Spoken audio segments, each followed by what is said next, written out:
Hello दोस्तों, comfort HBs में आप सभी का मोस्ट वेलकम है। तो हमारे पास ये नेस्ट का थर्मोस्टेट है जो कि ये थर्ड जनरेशन का है। तो आज हम इसकी मुकम्मल सेटिंग के बारे में जानने वाले हैं। अगर जिनको इसकी जो वायरिंग है, इस जो प्लेट में जो इसकी वायरिंग लग रही है, अगर जिसको नहीं पता है वो हमारे जो दूसरी वीडियो हमने अपलोड की अपने यूट्यूब चैनल पर, वहाँ पर आप जाके देख सकते हैं और सीख सकते हैं। उसका लिंक जो है हम इस वीडियो में दे देंगे। तो इसमें हम सिर्फ इसकी सेटिंग की बात करेंगे और फिक्सिंग की बात करेंगे।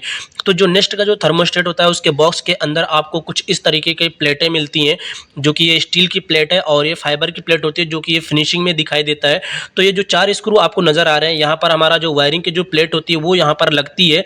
और इसके जो आप 4 स्क्रू भी यूज़ कर सकते हैं और 2 स्क्रू पे भी आपका लग जाता है, मसला नहीं है।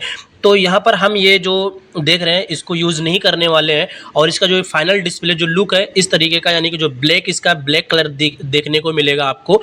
और ये चारों स्क्रू में आपको जो वायरिंग की जो प्लेट है वो यहाँ पर आपको फिक्स करनी है। लेकिन यहाँ पर हम ये प्लेट को यूज़ में नहीं लेने वाले हैं, क्योंकि जो कस्टमर की जो डिमांड है वो ये प्लेट हमको यूज़ में नहीं लेना है। तो यहाँ पर हम इस प्लेट को यूज़ में नहीं लेंगे। तो चलिए अब इसको फिक्स करते हैं। यहाँ पर देख सकते हैं जो इसकी वायरिंग की जो डिब्बी हमने जो लगाई थी वो मैच नहीं कर रहा है, तो इसलिए यहाँ पर हमने अलग से 2 फिसर मार दिए हैं। तो चलिए इसको इस वाटर लेवल के हिसाब से इसको फिक्स करते हैं। और इसकी मुकम्मल वायरिंग हमारी देख सकते हैं हो चुकी है। अगर जिसको नहीं पता है कि ये जो वायरिंग पे जो तार हमारे जो वायर जो लगे हुए हैं जिस नंबर पे, वो कहाँ पे किस काम के लिए लगे हैं, तो उसका लिंक हम इस वीडियो में डाल देंगे, वहाँ से आप जाके देख सकते हैं। तो चलिए अब इसकी सेटिंग की बात कर लेते हैं। तो सबसे पहले हम अपना लैंग्वेज सेलेक्ट करेंगे। लैंग्वेज हमारा सेलेक्ट हो चुका है। अब हम चलते हैं इक्विपमेंट के अंदर। तो इक्विपमेंट के अंदर क्या होता है, जो हमारी वायरिंग रहती है उसको हमको सेलेक्ट करना रहता है। तो अभी आप देख सकते हैं इस तरीके से आपको क्लिक करते हुए आगे की तरफ बढ़ना है। और अब हम अपने इक्विपमेंट के अंदर आ चुके हैं, यानी कि जो हमारा वायरिंग का जो डायग्राम है वो डिस्प्ले पे आपको दिखाई पड़ेगा। जो येलो कलर का है, जो येलो कलर का नज़र आ रहा है वो हमारा सेलेक्ट नहीं है। वो सब कुछ हम चेक करेंगे। यहाँ पे चेक करने के बाद अब डन करेंगे। डन करने के बाद अब हम यहाँ पे कंटिन्यू की तरफ आगे इसी तरह से आगे बढ़ते रहना है। अब हम इक्विपमेंट में जाके होम ऑनर के अंदर जाएंगे और ये G3 यानी कि जो है ये हमारी हाई स्पीड है। जो G वाला जो ऑप्शन आपको यहाँ पे नज़र आता है, वहाँ पर मैंने अपने फैन स्पीड का वायर लगाया है। और Y2 जो है वो हमारी सेकेंड स्पीड है। तो यहाँ पे Y2 जो है ये यहाँ पर अब हम G2 फैन पे कंटिन्यू कर देंगे। तो अब यहाँ पर पहले येलो कलर का था, अब यहाँ पर हमारा ग्रीन हो गया। और ये जो Y1 है, Y1 पे हमारा यानी कंट्रोल है, कंप्रेसर का है।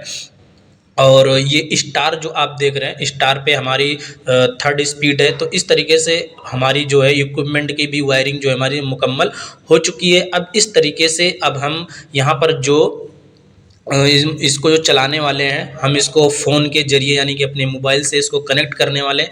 तो इस तरीके से आपको एक ये बारकोड आता है इस डिस्प्ले के अंदर। अब इस डिस्प्ले को हम अपने फ़ोन के अंदर जो है उसको स्कैन करेंगे। जब जैसे ही हमारा ये स्कैन होगा, इसका पूरा सिस्टम जो है हमारे इस फ़ोन के अंदर ओपन हो जाता है। तो इससे सबसे पहले अपने को क्या करना है, इसके अंदर एक अपना ऐप होता है उसको इंस्टॉल करना होता है। इंस्टॉल करने के बाद फिर इस तरीके से आपका एक ये स्कैनर को यानी कि सर्च कैच करने के लिए उसमें स्कैनर आएगा, उससे हम इस बारकोड को स्कैन करते हैं। स्कैन करने के बाद उसका सारा सिस्टम यानी कि जो सेटिंग है इस तरीके से अपने इस मोबाइल फ़ोन के अंदर स्टार्ट हो जाती है।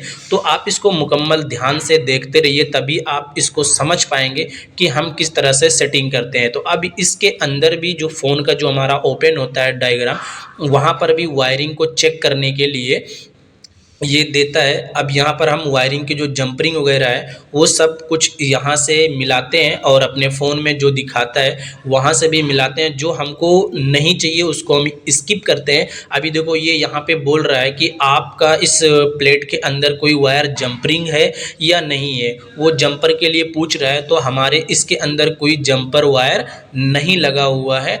अब यहाँ से ये वायर के बारे में पूछ रहा है।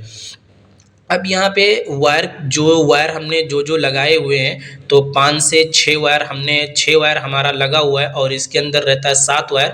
तो हम यहाँ पर 6 वायर जो वायर हम यहाँ पे लगाते हैं वो वायर हम यहाँ पर अपना टिक कर देंगे।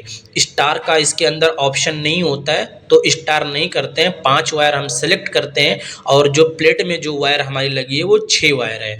तो इस तरीके से ये पूरा फ़ोन के अंदर भी आपको पूरी मुकम्मल सेटिंग करनी रहती है। तो अब ये पूरा डायग्राम कौन सा वायर कहाँ पे लगा हुआ है यहाँ पूरा मार्क करके आपको ये दिखाया जाता है। अभी वायरिंग हमारी पूरी ओके है, तो अब यहाँ पर हम इसको डन कर देते हैं, कंटिन्यू पे टिक करेंगे और अब इस डिस्प्ले को लगा देते हैं अपने इस बोर्ड के अंदर।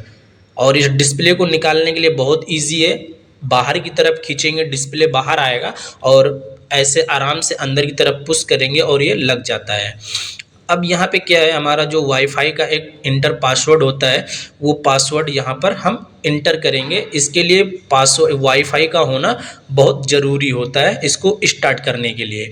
तो अब हमारा देख सकते हैं अब ये जो भी सेटिंग है सारा टोटल सिस्टम जो है ये फ़ोन के अंदर ही सब कुछ फ़ोन से ऑपरेट होगा। अब ये सर्चिंग कर रहा है अभी फ़ोन के अंदर। अब यहाँ पर क्या होता है, अपने को हमारा यहाँ पे बेडरूम वगैरह सेलेक्ट करना रहता है कि हमारा कौन सा बेडरूम है, एसी जो लगा है हमारा किस बेडरूम के अंदर लगा हुआ है। तो इस फ़ोन के अंदर ऑलरेडी हमारा 3 से 4 एसी सेलेक्ट है। तो जब बेडरूम नंबर डाल देते हैं तो जो बेडरूम का एसी चलाना है जिस फ़ोन से, उस फ़ोन पे उस बेडरूम नंबर को हम टिक करेंगे और वो एसी हमारा फ़ोन से ऑन ऑफ होगा और टेम्परेचर अप डाउन होगा। तो यहाँ पर देख सकते हैं ऑलरेडी 4 जो है हमारे इस फ़ोन से एसी चल रहा है। तो अभी इसको भी हम सेलेक्ट करेंगे और बेडरूम नंबर जब हम डाल देंगे तो उसका भी नंबर इसके अंदर आ जाएगा। तो अभी आप देख सकते हैं ये हमारा आ चुका है और ये अब यहाँ पर कूल पे करेंगे और एसी हमारा जो है वो कूल मोड पे ऑटोमेटिक ऑन हो जाएगा और वहाँ पर हमको छूने की ज़रूरत नहीं है।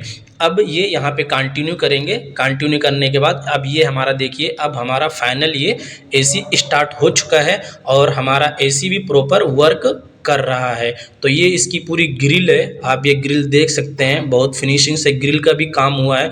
तो अभी एसी को हम कंटिन्यू नहीं चलाने वाले हैं क्योंकि यहाँ पर अभी पूरा काम चालू है, तो इसलिए एसी को हम ऑफ़ करके रखने वाले हैं। और सिर्फ एक टेस्टिंग के लिए इसका सेटिंग जो है, सेटिंग का जो प्रोसेस है थोड़ा सा 10 मिनट या 5 मिनट का प्रोसेस होता है। तो इसलिए आज एसी को पूरा मुकम्मल सेटिंग करके और चालू करके अपने को चेक करना है।